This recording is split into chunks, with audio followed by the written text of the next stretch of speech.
오늘은 지난주에 이어서 창세기 33장 1절부터 20절을 본문으로 읽었고요. 설교의 제목이 조금 어렵습니다. 세겜에 세워진 엘로헤 이스라엘. 그죠? 저도 굉장히 어렵게 읽죠. 일부러 좀 그런 겁니다. 여기 모르는 말이 두 개가 나와요. 하나는 세겜이라는 짧은 단어입니다. 세겜은 동네 이름이에요. 그냥 동네 이름이라고 생각하시면 됩니다. 예루살렘 위에, 베델 위에, 사마리아 위에, 요단강 옆쪽에 있는 동네 이름이 세겜이고요. 세겜은 괜찮아요. 동네 이름이구나. 세겜이라는 동네에 뭔가 세워졌어요. 그리고 그 다음 이름이 깁니다. 엘로헤 이스라엘입니다. 엘로헤 이스라엘 이렇게 읽으면 안 돼요. 엘로헤 이스라엘입니다. 왜 설교 제목을 이렇게 어렵게 했습니까? 시어머니들 집 찾아오지 못하게 하려고 아파트 이름 길게 하는 것처럼 뭔지 모르게 하려고 그런 겁니까? 아니, 절대 그런 거 아닙니다. 여러분들도 이거 아는 거예요. 뒤에 있는 이스라엘은 아시죠? 이스라엘 아시죠? 이스라엘은 나라, 민족이기도 하고요. 특별히 지난주 설교를 들었기 때문에 이 이스라엘이 야곱의 이름이라는 걸 아실 겁니다. 앞에 있는 그러면요, 이건 하나님이라는 뜻이에요. 엘로헤도 하나님입니다. 여러분들 성경 설교를 들으시면서 엘로힘 이런 얘기 들어보셨죠? 엘로힘 그러면요, 그건 신들, 하나님들이라는 복수고요. 그러면 단수입니다. 하지만 그걸 그렇게 너무 구별할 필요는 없어요. 앞에 엘도 하나님, 엘로헤도 하나님, 그 뒤에 있는 이스라엘은 야곱의 이름이에요. 무슨 뜻입니까? 하나님, 이스라엘. 순서대로는 이렇게 되어 있지만 의미는 이런 거죠. 하나님은 누구셔요? 이스라엘의 하나님이셔요.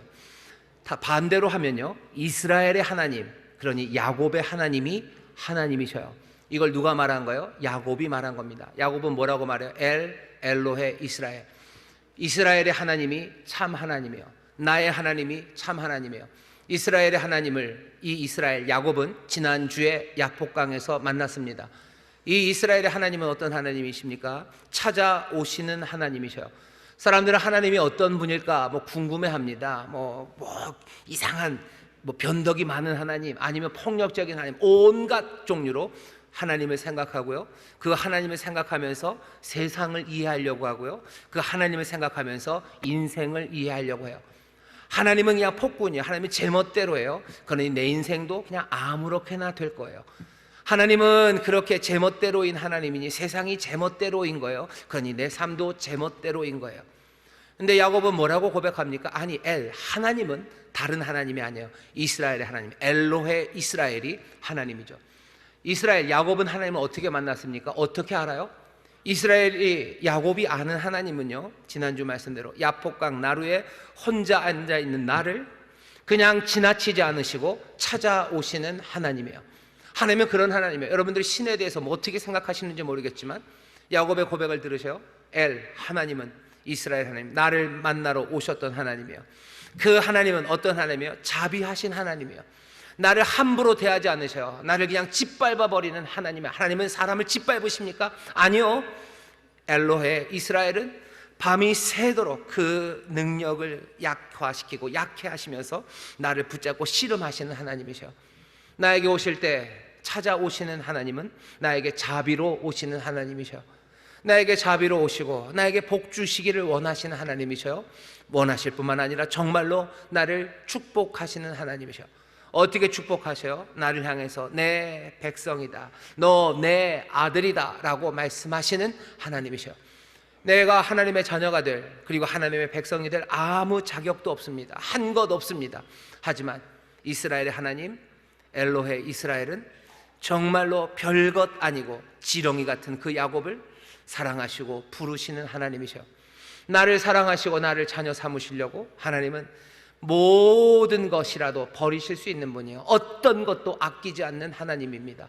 이사야서 43장 보면 이스라엘, 너 야곱아, 내가 너를 위해서 애굽도 버릴 수 있다는 거예요. 내가 너를 위해서 구스, 아프리카를 다 버릴 수도 있다는 거예요. 세상의 모든 것 버려서라도 내가 너를 사랑하는 나는 그런 여호와, 내가 너를 그렇게 속량했다고 말씀하십니다. 사람들은 하나님에 대해서 이런저런 생각들을 가져요. 하지만 야곱은 분명히 얘기합니다. 하나님은 어떤 하나님이에요? 엘로헤 이스라엘, 이스라엘에게 나타나신 하나님, 나 야곱이 만난 하나님, 바로 그 하나님이 하나님이고, 하나님은 다른 하나님 아니라 나의 하나님이 그 하나님이시니 나는 감사할 거예요. 그 은혜에 감사할 겁니다. 그리고 동시에 나는 당당함으로, 나는 믿음으로 살아갑니다. 그게 오늘 설교의 제목이에요. 세겜에서 야곱은 엘로헤 이스라엘, 하나님은 이스라엘의 하나님이 하나님이고, 누구라도 하나님이 누군지 알려면 이스라엘의 하나님, 내가 만난 하나님, 이 하나님을 보래요. 내가 만난 하나님이 참 하나님이니 나는 두려움이 없다고 지금 야곱이 고백하는 겁니다. 긴 아파트 이름만큼이나 어렵네요. 아닙니다. 어렵지 않습니다. 엘로헤 이스라엘, 하나님이 나의 하나님, 하나님은 나의 하나님이 참 하나님이요, 내가 만난 하나님이 정말 하나님입니다. 신에 대해서, 세상에 대해서, 나에 대해서 세상이 말하는 이상한 말들에 속아 넘어가지 마셔. 우리는 야곱처럼 야복강에서 그렇게 씨름하며 하나님을 만나지 못했는데요, 지난주 설교 기억하시나요? 우리가 만나요. 십자가 앞에서 만납니다. 우리를 찾아오시는 거예요. 야복강의 강의 밤처럼 갈릴리 언덕 그 어둠 가운데 우리를 찾아오시는 자비예요. 우리를 찾아오셔서 그 갈릴리 언덕 그 십자가 앞에서만 아니라 오늘도 우리를 만나시죠. 여러분, 어둠 가운데 있을 때 나를 찾아오시는 하나님, 그 하나님을 만난 적이 있으셔요? 그 하나님 붙잡고 그 하나님께서 나를 향해서 내가 너를 사랑한다, 너 내 자녀다, 내가 너를 위해서 모든 걸 내어주신다 하시는 그 말씀으로 나를 축복하실 때 나는 어떻게 하셔야 됩니까? 붙잡아야 됩니다. 붙잡아야 돼요. 내가 다른 어느 것도 아닌, 내가 이것으로 삽니다. 하나님의 자녀라는 이 복된 소식으로 삽니다. 이 복음이 나의 능력입니다. 사람들은 십자가의 도가 어리석다고 말해요. 야, 그딴 말에 넘어가냐, 그거 어리석은 거 아니냐, 그렇게 살다가 넘어지겠다, 그렇게 살다가 세상 제대로 살겠냐라고. 십자가의 도가 헬라인들에게는 넘어지게 하는 거고, 또 유대인들에게는 모욕적인 게 될 거예요. 하지만 구원 얻은 우리에게는 하나님의 능력입니다.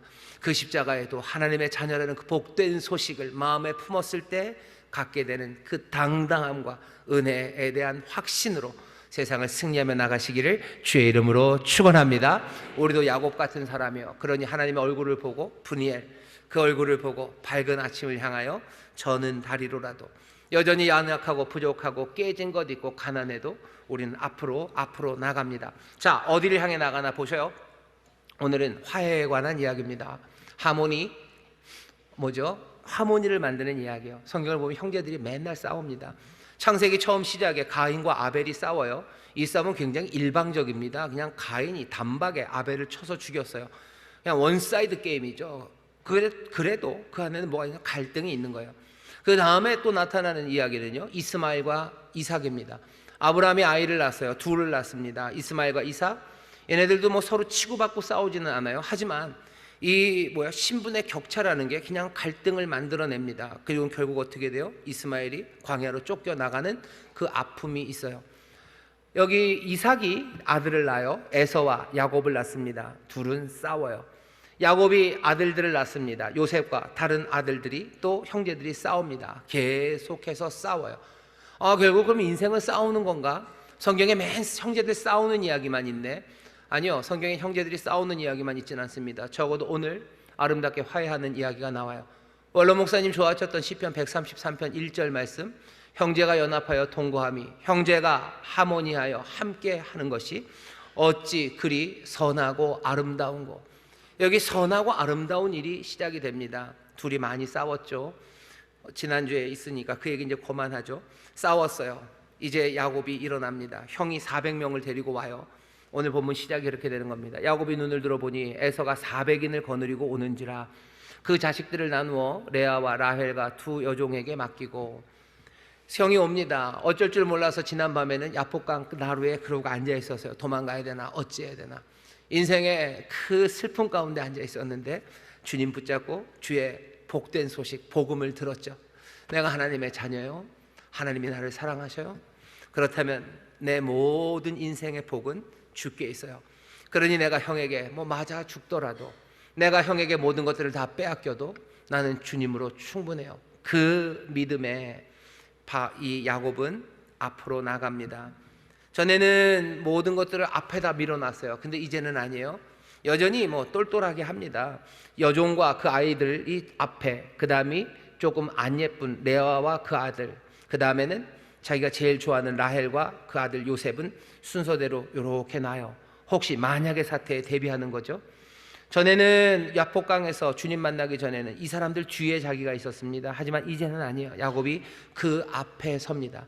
제일 앞에 서서 400명을 이끌고는 에서 그 앞으로 걸어갑니다. 오늘 읽는 본문의 전반부는 뭐예요? 그 화해의 이야기입니다. 화해가 어떻게 이루어지나 보셔요. 화해가 어떻게 이루어지나 보십시오. 야곱은 앞으로 나가요. 앞으로 갑니다. 그리고서는 형에게 7번을 절을 해요. 왜 절을 하죠? 인정하는 거예요. 에서 당신이 형입니다요. 당신이 형입니다요. 내가 이제껏 당신이 형인 걸 부정하려고 살았어요. 내가 형이 되고 싶었고 내가 이 집안의 장자가 되고 싶었어요. 근데 이제는 아니요. 당신이 형입니다 라며 7번 절을 합니다. 저는 다리로 가까이 갑니다. 그리고서는 어떻게 뒤로 물러나지 않아요? 가까이 갑니다. 형제 사이의 화해, 그 선한 일이 어떻게 이루어지나 보셔요. 앞으로 나가야 돼요. 그리고 절해야 됩니다.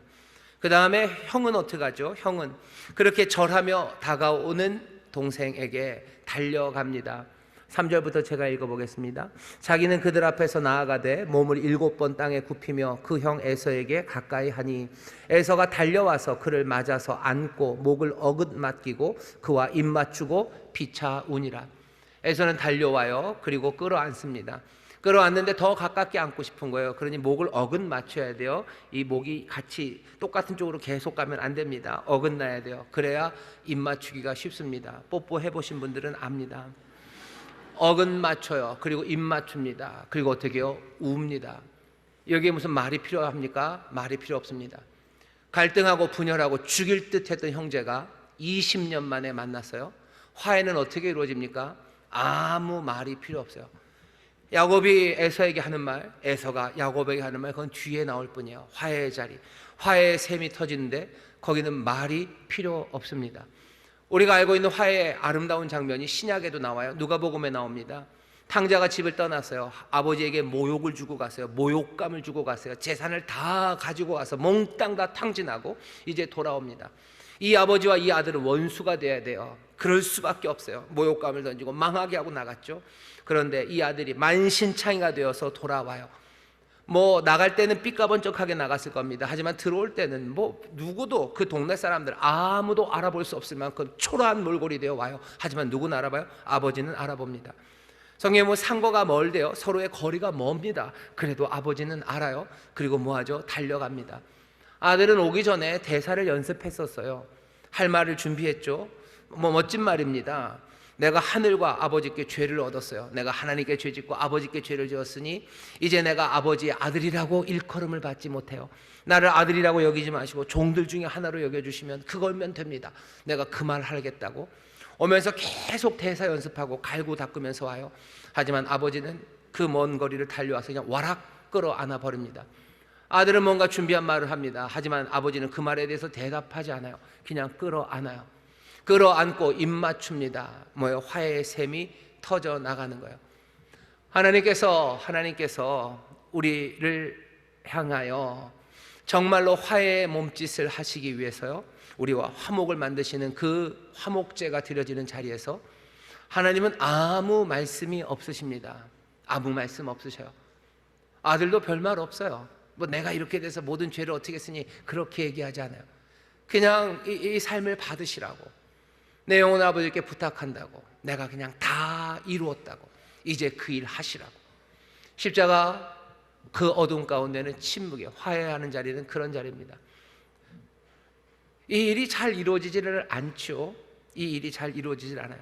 야곱이 처음부터 이러려고 했습니까? 아니요. 야곱은 도망갈까 뭐 할까, 어떻게 뭘 무슨 말로 속여 먹을까, 뭐라고 형한테 말을 하면 될까. 옛날에 팥죽 팔 때처럼 뭔가 좀 뭔가를 잘, 그죠? 그 상황을, 미장센을 잘 만들고 뭔가 좀 그래야 되는 것 아닐까. 어쩌면 그 작전 짜느라고 야복강 나루에 있었는지 몰라요. 하지만 야곱은 더 이상 그렇게 하지 않습니다. 뭐 하는 거예요? 그냥 그 앞에 서서 한 걸음 한 걸음 앞으로 가까이 나가요. 그리고는 엎드려 절합니다. 어떻게 이럴 수가 있습니까? 어떻게 가까이 갑니까? 위험한 거 아닙니까? 두려워해야 되는 것 아닙니까? 그런데도 그 앞으로 갑니다. 왜 그럴 수 있다고요? 지난주에 우리가 말했어요. 복 주시는 분을 만났습니다. 그리고 그분이 야곱을 축복했기 때문이에요. 하나님입니다. 내가 네 하나님, 엘로헤 이스라엘이죠. 내가 너의 하나님이다.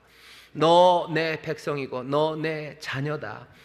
아버지 이삭이 너를 장손으로 인정하지 않았을지라도 나는 너를 장손으로 내 기뻐하는 아들이다. 너 내 백성이니 내 모든 것이 네 것이다라는 축복의 말씀, 복음을 야곱이 마음에 들었습니다. 그러니 내가 잃어버려도 상관없어요. 잃어버려도 상관없어요.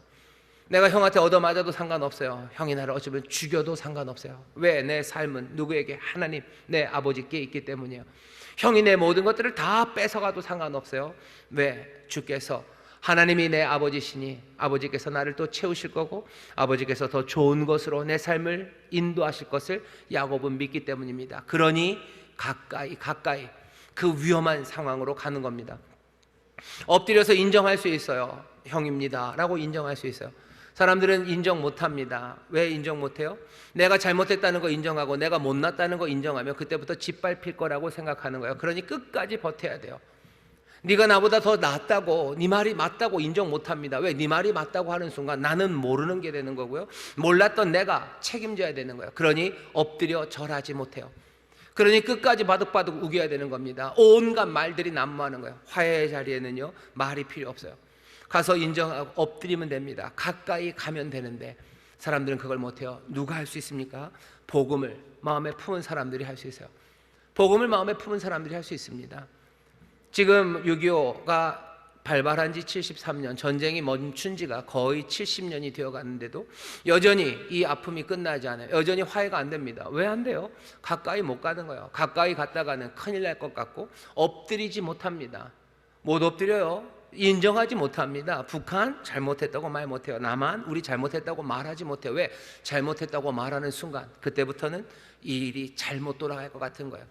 책임져야 될 것 같고 그러면 내 것 빼앗길 것 같고 그러니 못하는 거죠. 김정은이 잘못했다고 못합니다. 왜? 그랬다가 자기가 가진 모든 것들을 다 빼앗길 것 같은 거예요. 하지만 김정은이가 복음을 영접해서 자기가 하나님의 아들임을 안다면 내가 가진 모든 권력과 힘을 다 내려놓고 내가 사람들에게 짓밟히고 내가 사람들에게 진짜로 얻어만질지라도 주께서 내 위로가 되시고 하나님이 내 삶에 만족을 주신다고 믿는다면 힘들고 어렵겠지만 나와서 엎드릴 겁니다. 아무도 아멘을 안 하시죠? 아멘입니다. 여러분들 복음으로 통일된다는 게 무슨 얘기인 것 같으세요? 복음으로 통일된다는 게 무슨 얘기예요? 화해가 어떻게 이루어집니까? 힘으로 되는 것 아니죠. 힘으로 무슨 화해가 이루어집니까? 폭력으로 이루어지지 않아요. 복음으로 이 일이 이루어집니다. 우리 대한민국의 사람들이 복음을 마음에 품기 시작해서요 정말로 우리의 삶의 모든 것이 아버지께 있어요. 그러니 내가 부끄러움을 당해도 괜찮아요. 내가 손해봐도 괜찮아요. 내가 얻어맞아도 괜찮아요. 가까이 가고 엎드리기 시작하고 끌어안으려는 그 모든 시도 가운데 하나님이 주신 화해, 그 화해가 시작되는 겁니다. 대한민국에 뿐만 아니라 북한에도 그 복음을 영접하게 하시는 복 주시는 분이 가셔서 복 주시는 분을 만나는 복이 정말로 이 북과 남에 넘쳐나기 시작할 때 진정한 이 화해가 이루어집니다. 대한민국에도 이 일들이 필요해요. 정치권에서 아무도 화해하지 않아요. 여기 국민의힘, 더불어민주당 국회의원들이 끌어안고 여기 있는 것처럼 목을 어긋맞추고 입 맞추고 함께 우는 거 보신 적 있으세요? 한 번도 없어요. 지난 70년간 그런 거 본 적 있습니까? 근데 상상만 해도 선하고 아름다울 것 같아요. 상상만 해도 막 소름이 쪽쪽 끼치도록 선하고 아름다워요. 가까이 가서 자기들이 절하기 시작하는 거죠. 우리가 잘못한 것에 대해서, 너희들이 맞았다는 것에 대해서 그것들 이야기 시작하고 달려와 끌어안고 입 맞추고 함께 울기 시작하면 세상은 얼마나 선하고 아름다운 곳이 될 것 같습니까? 그런데 그 일 절대 못합니다. 그 사람들이 IQ가 낮아서 그런 게 아니에요. 왜 못합니까? 여기 하나님이라는 든든한 정말로 삶의 모든 것들을 책임져 주시는 일을 마음에 영접하고 그분의 은혜 안에 있다는 이 복된 소식을 붙잡지 못하는 한 사람들 앞에 나와서 엎드리지 못해요. 온갖 것들로 그냥 이리저리 빙글빙글 돌기만 할 뿐입니다. 대한민국에 화해가 필요한 곳이 여러 곳이 있어요. 근로자들, 소위 말하는 노동자들은 여기 있는 고용주 내지는 소위 말하는 자본가 앞에 가까이 가지 않아요. 가까이 갔다가는 안 좋은 일만 있을 거예요. 가까이 안 갑니다. 그리고 당연히 7번 엎드려 절하지 않아요. 우리가 잘못한 게 있다고 말하지 않아요. 그리고 너희들이 맞았다고 말하지 않아요. 왜? 우리가 잘못했다고 말하면 뭐 하는 거야? 손배소들, 손해배상 소송 들어오는 거야. 니들이 맞았다고 하면 여태까지 우리가 했던 모든 것들이 부끄러워지는 거예요. 그러면 못 살 것 같은 거예요. 그러니 가지도 않고 엎드리지도 않아요. 그러니 뭐 끌어안고 입 맞추고 함께 우는 일, 그런 일 일어나지 않습니다. 반대쪽도 마찬가지예요. 사업자들 아니면은 뭐 자본가들, 여기 있는 근로자들, 노동자들에게 가까이 가지 않아요. 가까이 가면 좋은 일 없어요. 좋은 일 없어요. 거기 가면 뭔가 구질구질해지고 뭐가 좀 이상해져요. 그러니 내 인생을 뭐죠? 화려하게, 내 인생을 평안하게 지키기 위해서는 가까이 가면 안 됩니다. 하지만 복음으로 충만한 사람은 달라요. 내가 가까이 가서 내 삶이 억울해져도 내가 그것 때문에 내 삶이 무너지지 않아요. 왜? 내가 하나님이 주시는 위로와 하나님이 내 삶을 붙잡고 계실 것을 믿으니 나는 가까이 갈 수 있습니다. 그리고 왜 사장님들이랑 자본가들이, 여기 있는 노동자들, 근로자들에게 잘못한 게 왜 없어요? 있죠. 엎드리면 돼요. 7번 절하면 돼요. 내가 잘못했다고, 너희들이 맞는 이야기가 있다고, 우리가 그거 잘못했다고 말하면 되는데 7번 절 못합니다. 왜?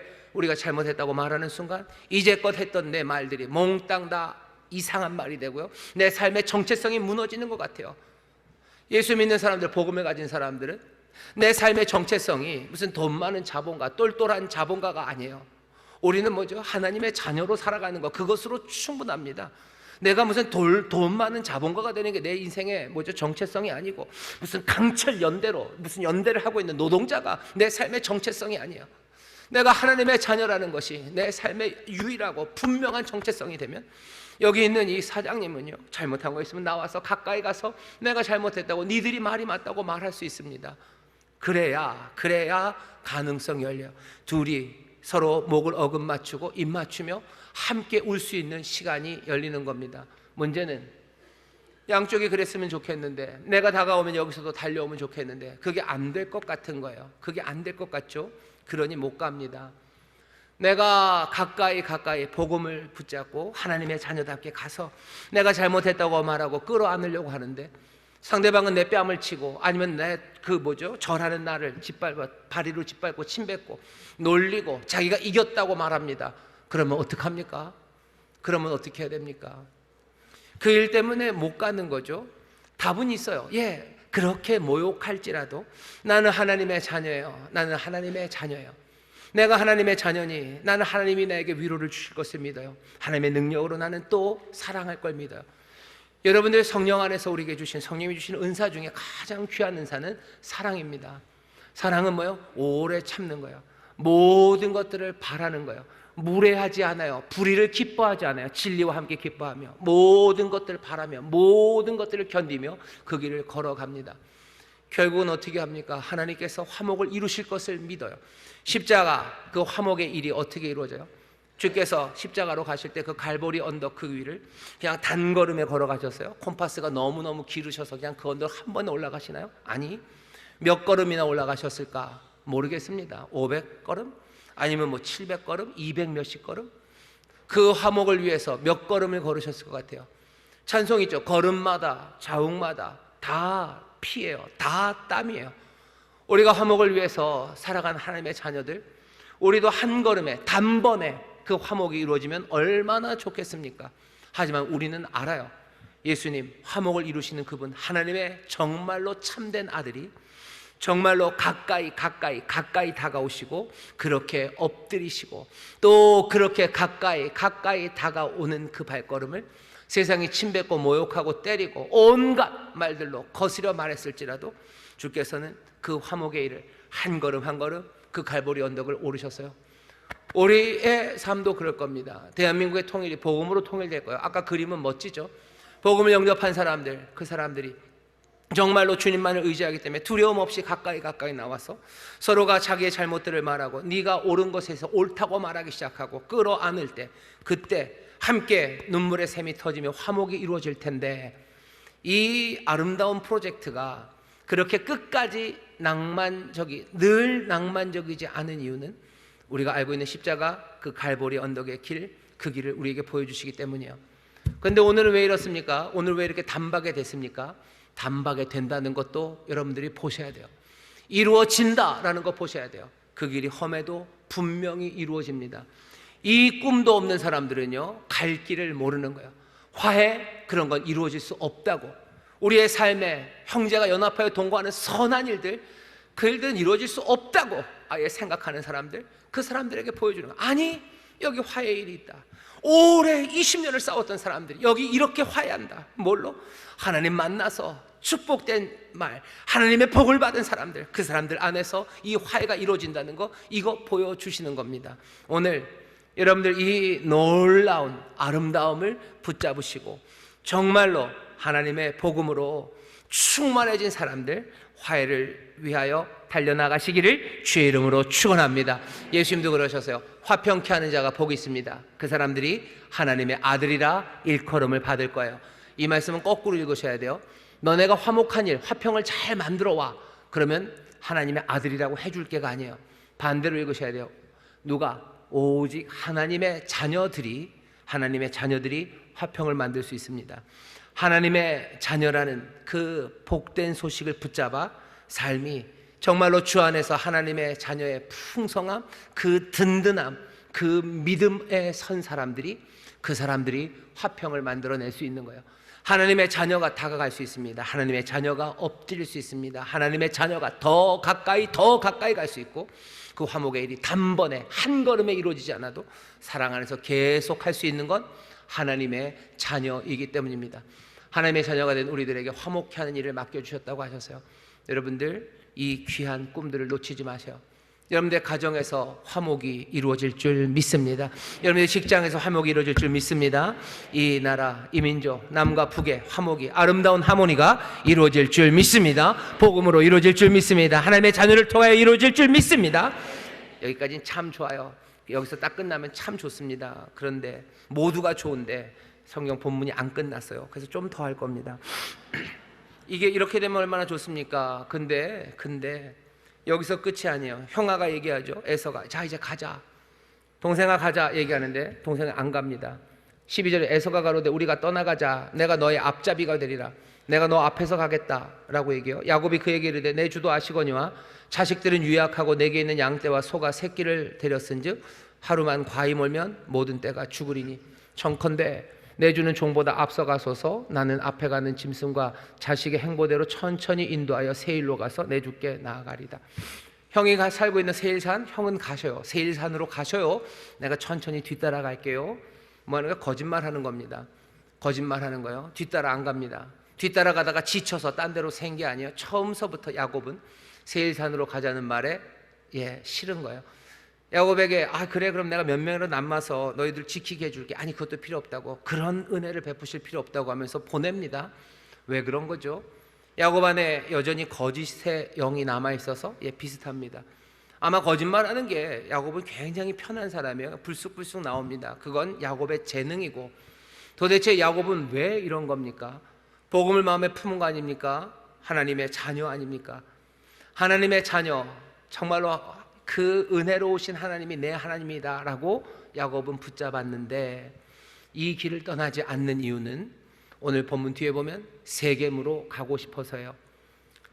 형이 가고 나서 야곱은 그냥 아무렇지도 않은 것처럼 고민 없이 숫곳이라는 곳에 초막을 짓습니다. 숫곳이라는 이름이 초막이라는 뜻이에요.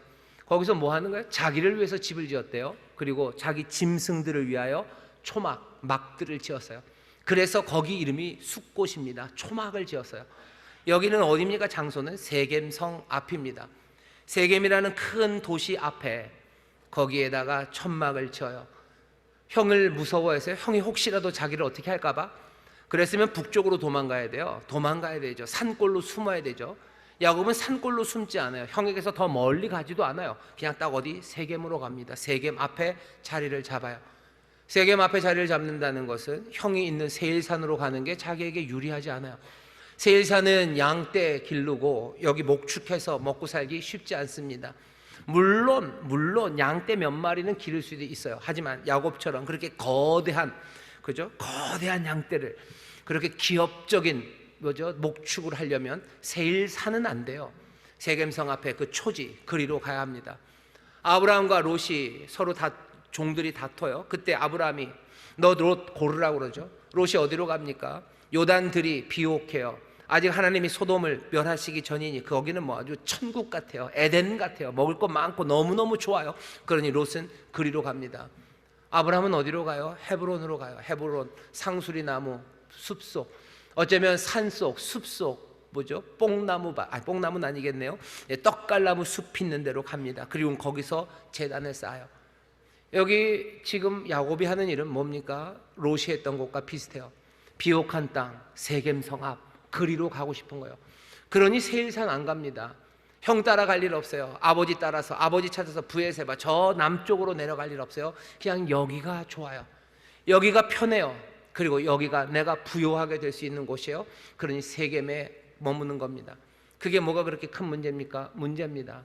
오늘 여기 힌트를 줘요. 18절에 야곱이 밧단 아람에서부터 평안히 가나안 땅 세겜성에 이르러. 야곱이 이제 평안히 가나안 성에 왔습니다. 그럼 아무 데서나 살아도 되나요? 천만에. 야곱이 하나님 앞에 약속한 게 있어요. 창세기 28장, 여러분들 베델이라는 곳을 아실 겁니다. 야곱이 집을 떠나 도망갈 때 광야에서 잠이 들어요. 혼자 외롭게 잠들 때 하늘이 열립니다. 그리고 천사들이 왔다 갔다 하죠. 야곱이 그걸 보고 알아요. 나의 하나님은 나를 버리지 않아. 내가 어디 가든지 하나님이 함께 하시는구나. 그러면서 자기가 베고 있던 그 돌을 땅에다 쾅 기둥으로 찍어 세웁니다. 그리고선 말해요. 하나님, 나를 평안히 이 땅으로, 평안히 이 가나안 땅으로 돌아오게 하시옵소서. 그러면 내가 여기서 하나님 앞에 단을 쌓고, 내가 여기서 내 모든 수입의 10분의 1을 주 앞에 드리고, 내가 여기서 살겠다고. 왜? 여기는 베델, 하나님의 집이기 때문이라고 그렇게 약속을 했어요. 야곱은 이 약속이 희미한가 봅니다. 여호와 하나님은 이 약속을 기억하셔요. 창세기 31장에 보면 야곱이 외삼촌 집에서 도망가야 되는 어려운 상황이 생깁니다. 그때 여호와께서 나타나셔서 그렇게 얘기하셔. 나는 베델의 하나님이다. 너 나 베델에서 만났지? 나 베델의 하나님이다. 너 고향 땅으로 와라. 고향 땅으로 와라 라고 얘기하셔. 하나님은 그 약속 기억하셔요. 근데 야곱은 어떻게 된 겁니까? 가나안 땅 안에 평안히 왔는데 베델로 가지 않아요. 어쩌면 알았을지도 몰라요. 하지만 베델은 마찬가지로 양 많이 기르기에는 별로 좋지 않습니다. 세겜이 딱 좋습니다. 내가 떠날 때는 베델에 온다고 그랬지만 내가 이 부요함을 이루었어요. 그러니 나는 베델이 적합하지 않아요. 난 세겜이 좋아요. 야곱은 세겜에 단을 쌓아요. 그리고 뭐라고? 엘로헤 이스라엘이라고 말합니다. 자기의 믿음을 말해요. 하나님이 어떤 분인지 자기는 안다고 얘기해요. 하지만 뭔가 삐뚤어졌죠. 세겜이 아니라 하나님의 단은 어디에? 베델에 세워져야 됩니다. 아니 세겜이면 어떻습니까? 엘로헤 이스라엘이라고 믿음으로 고백하면 되는 것 아닙니까? 되지 않는다는 이야기를 34장부터 35장까지 쭉 보여줘요. 야곱은 베델로 가야 합니다. 결국은 야곱은 베델로 갑니다. 야곱은 지렁이 같은 야곱이라고 하나님이 부르셔요. 어쩌면 못나고 부족해서 지렁이 같은 야곱이기도 하지만 지렁이 같은 야곱은 어쩌면 너무 천천히 움직이는 그런 야곱인 것 같아요. 하나님의 은혜, 하나님의 백성이라는 약속을 붙잡았지만 여전히 내 부요함, 나를 위하여, 내 짐승을 위하여 집을 짓지 아직 여호와를 위하여 단을 제대로 쌓지 않습니다. 엘로에 이스라엘이라고 주를 위해 단을 쌓지만 그 일은 어디랑 함께 돼요?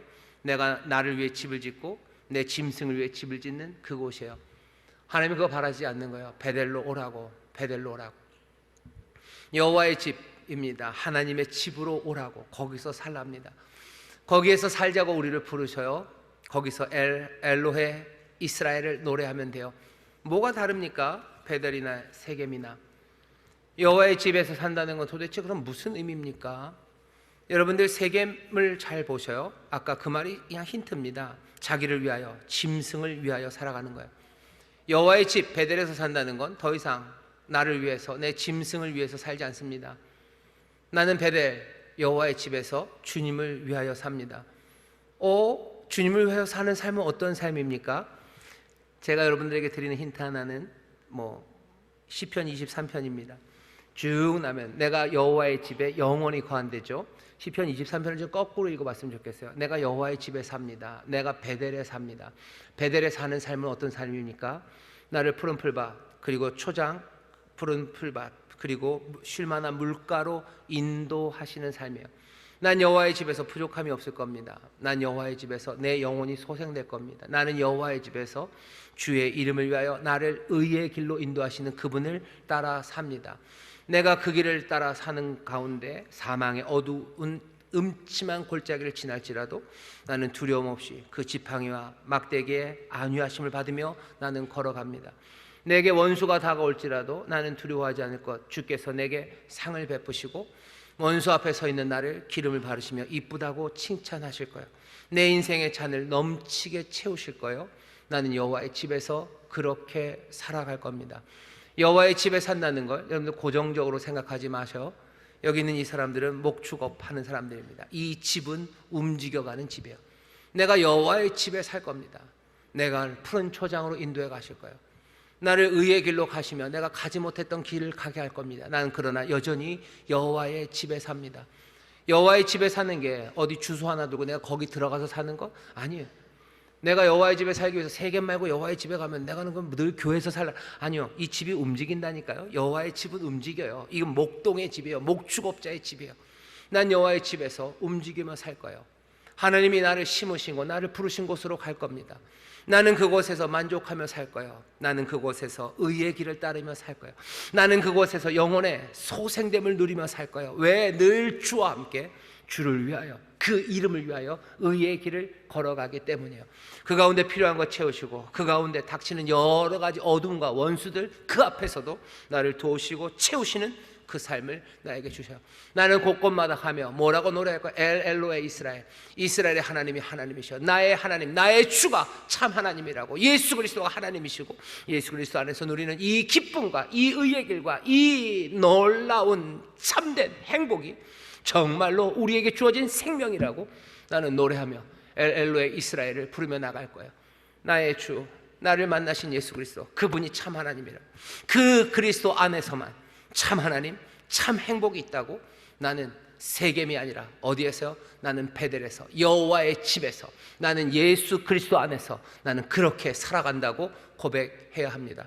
오늘 이 이야기가 두 이야기가 겹쳐 있어요. 하나님 주신 은혜라고 생각합니다. 6월 25일에 화해를 생각하며 우리가 여호와의 집에 거하는 사람들, 엘로의 이스라엘을 부르는 사람들이라면, 정말로 복되신 분을 만나 그 복음으로 살아가는 사람이라면 이 땅 유교의 아픔이 여전히 남은 이곳에서요, 정말로 하나님이 이루시는 하모니를 남과 북뿐만 아니라 곳곳에서 하모니를 이루며 살아갈 수 있을 거예요. 하지만 그 일을 온전히 이루기 위해서는 세겜 거기에 단을 쌓으면 안 됩니다. 여호와의 집 베델, 그 베델로 가셔서 단을 쌓으셔야 돼요. 세겜에서 머물면 34장, 35장 오늘 집에 가서 읽어보세요. 아픔, 슬픔, 하나님께서 결국은 어디로? 베델 그리로 인도하시려고 그 삶을 흔들어 놓으십니다. 야곱은 지렁이처럼 조금씩 그리로 가요. 우리도 가게 할 겁니다. 왜? 하나님 우리를 사랑하셔서 우리를 아버지의 집으로 부르시기 때문이에요. 우리를 베델로 부르십니다. 우리를 베델로 부르시는 은혜입니다. 신실하신, 변함없는 그 성실하신 인자가 우리를 그 집으로 부르셔요. 믿음의 사람들은 그 본향, 그 집을 향해서 걸어가는 사람들입니다. 바라기는 그 걸음이 정말로 하나님 안에서 기쁨이 가득하고 또 소망찬 걸음이 되기를 바랍니다. 그 걸음이 십자가의 길이어도 하나님이 주시는 감사가 가득하며 영광을 보는 길이 되기를 바라고 또 그렇게 인도하여 주실 줄 믿습니다. 기도하겠습니다. 하나님 감사합니다. 우리가 있어야 될 곳, 살아야 될 곳이 어딘지 분명히 보게 하여 주옵소서. 내 욕심과 내 짐승을 위하여 집을 짓는 세겜, 그곳에서 신앙을 고백하는 것, 그것으로 되지 않습니다. 정말로 여호와의 집에서, 베델에서 찬송하게 하여 주옵시고, 베델에서 주와 함께 정말로 생명의 풍성함을 누리며 살아가는 하나님의 사람들, 나를 위하여, 짐승을 위하여가 아니라 정말로 주를 위하여 살아가는 아버지 하나님, 내 모든 삶의 소망 주께 있는 바로 그곳으로 나가게 하여 주옵소서. 감사드리며 예수님 이름으로 기도하옵나이다. 아멘.